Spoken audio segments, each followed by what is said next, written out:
the weekly show. This week, Ranil presented an emergency budget. As you can see, he wrote it on a piece of cardboard and he's standing on the side of the road.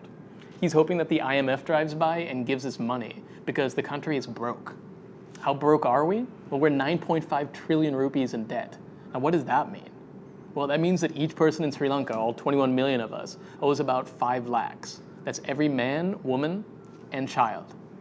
Now, how did this happen? Well, part of it is because Mahinda's clique ran up 1.1 trillion rupees in debt, which they accounted for as #YOLO.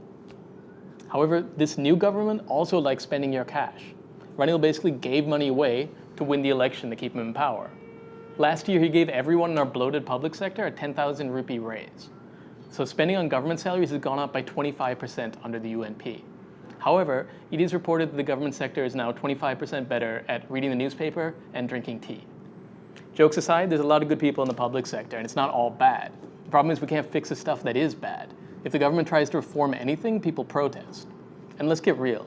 Politicians don't want to fix the public sector. They need a place to park their idiot relatives who can't get real jobs. For example, the head of SLT is the president's brother. The head of the Ports Authority is the ports minister's brother. And the finance minister's brother-in-law is the MD of Sri Lanka Insurance. We gotta help these guys out, I guess. But at the end of the day, the government is still broke, and someone has to pay. So guess where the government is looking? Our private parts. Yeah, it's sniffing around there because the private sector is the only place that actually makes money.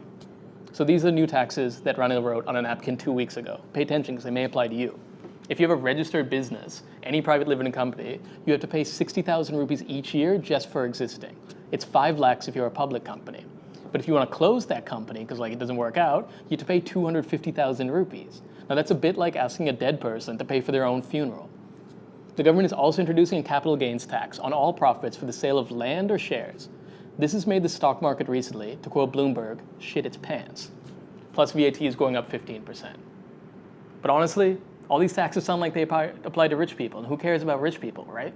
Well, these taxes hit small business the hardest, and unpredictability is bad for the economy in general.